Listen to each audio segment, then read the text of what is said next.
Lelaki perkasa mengambil kapak untuk menebas kepala lelaki tua. Lelaki tua mengulurkan tangannya. Sapi tua dan lelaki perkasa tertegun dengan apa yang terjadi.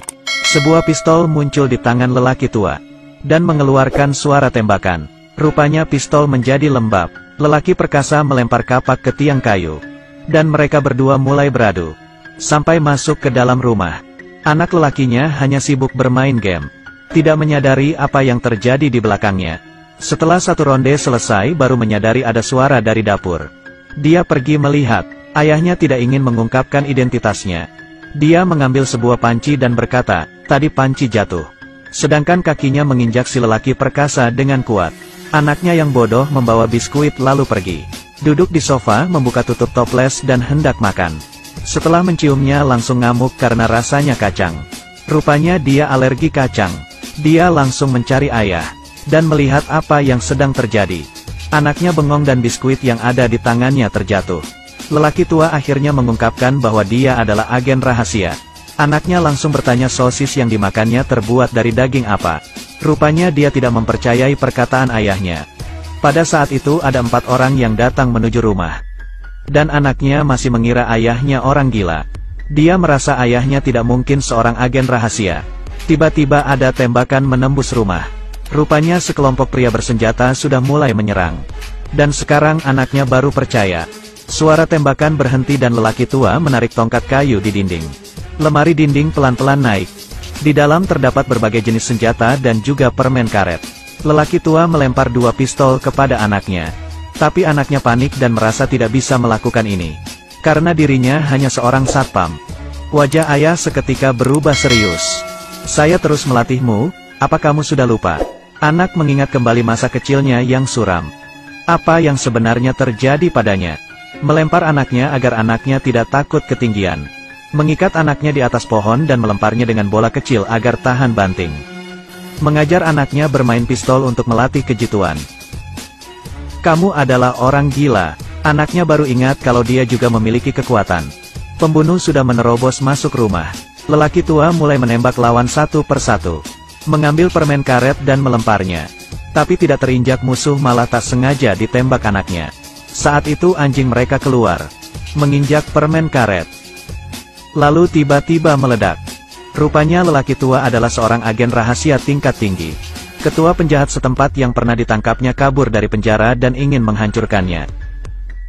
Dia membawa anaknya pergi ke kantor. Baru membuka pintu dan sudah banyak jasad di lantai. Dia segera mengeluarkan pistol. Anggota mereka yang berada di ruangan semua tewas. Dia mencium kopi, rupanya di dalamnya ada racun. Baru keluar dari lift dan bahaya datang. Dia mendorong anaknya, lalu menendang lawan, dan menembak ke atas. Mengambil pistol dan interkom lalu mereka saling menembak. Dia masuk ke lift dan anaknya menyadari ayahnya tertembak. Lelaki tua menghubungi penjahat melalui interkom. Dan berkata dia pasti akan menghabisi mereka semua. Mereka berdua keluar dari lift dan melihat ke bawah. Tim musuh sedang menuju ke atas. Mereka segera berlari ke lantai paling atas dan mengunci pintu. Lelaki tua memutuskan untuk melompat dari lantai ini. Dia menyuruh anaknya mengikutinya. Tetapi si anak bodoh tidak mau. Suara gedoran pintu terdengar. Penjahat sudah datang. Lelaki tua menanyakan berat badan anak, dan dia menjawab 80 kg. Rupanya kain kanvas di bawah hanya mampu menahan berat 85 kg. Tapi anaknya tidak percaya. Lelaki tua berkata dia tidak pernah keliru.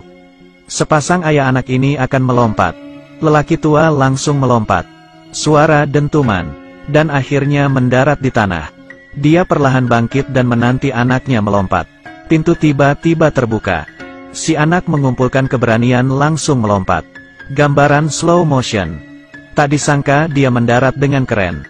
Ayah mengatakan kepadanya untuk tidak sombong. Karena saat dia semuda ini sudah pernah melompat dari tempat yang lebih tinggi. Suara tembakan dari atas belum berhenti. Ayah dan anak berhasil kabur. Dia membawa ayahnya ke rumah pacarnya. Pacarnya yang berprofesi sebagai suster mengobati luka ayahnya. Tak disangka rupanya orang tua pacarnya juga agen rahasia. Dan membocorkan keberadaan lelaki tua kepada ketua penjahat. Musuh pun langsung datang. Lelaki tua yang melawan musuh sendiri. Anaknya membawa pacarnya kabur. Tapi sesampainya pasar mereka dicegat oleh penjahat. Saat itu si anak mengeluarkan jurusnya. Dengan sigap menghindar para lawan. Dan meninju dengan tangkas. Langsung menghabisi dua lawan. Terakhir dengan satu pukulan dia menghantam lawan lainnya. Saat bersiap menghantam kedua kalinya, dia diserang oleh lawan yang ada di belakangnya. Akhirnya karena dipaksa mengaku, dia pun mengungkapkan keberadaan ayahnya. Tetapi dua orang musuh berhasil ditaklukkan ayahnya. Dan dari mereka dia mengetahui keberadaan anaknya. Membuka saluran pengairan bawah tanah dan mengambil senjata. Bergegas menuju stasiun tempat anaknya berada. Tetapi saat itu tubuh anak dan pacarnya telah dipasang bom. Kalau mereka berdua dipisahkan bom akan meledak. Dan bila dilepas bom juga tetap akan meledak. Tapi kalau detak jantung berhenti berdetak baru tidak terjadi apa-apa. Seorang ahli bom bahkan tidak mempunyai jalan keluar. Tapi sang ayah punya ide. Anaknya alergi kacang. Setelah memakan kacang anaknya akan mati sejenak. Anaknya pun memakan sebungkus kacang. Setelah alergi tubuh anaknya mulai menunjukkan perubahan. Saat detak jantung berhenti keduanya bekerja sama melepas bom. Mereka berdua bersama-sama menangkap ketua penjahat. Saat sedang bertarung demi menyelamatkan anaknya sang ayah tertabrak mobil. Dan meninggal dalam tabrakan itu. Dia berkata kepada anaknya untuk meneruskan pekerjaannya. Meneruskan jurus menyembunyikan pistol di dalam perut sapi. Anaknya ngamuk dan pergi mencari ketua penjahat. Dia menggunakan jurus mematikan permen karet. Ketua penjahat menginjak permen karet. Kemudian terdengar suara ledakan dan penjahat pun tewas. Lalu si anak meneruskan profesi ayahnya. Dan menjadi seorang agen rahasia. Ada sebuah misteri. Menyimpan pistol di perut sapi bisa lembab. Ayahnya sangatlah rajin. Meski anak sedikit bandel, tapi meneruskan profesinya dan mulai berperang. Saya adalah Huo Longguo. Silakan ikuti saya kalau suka. Terima kasih.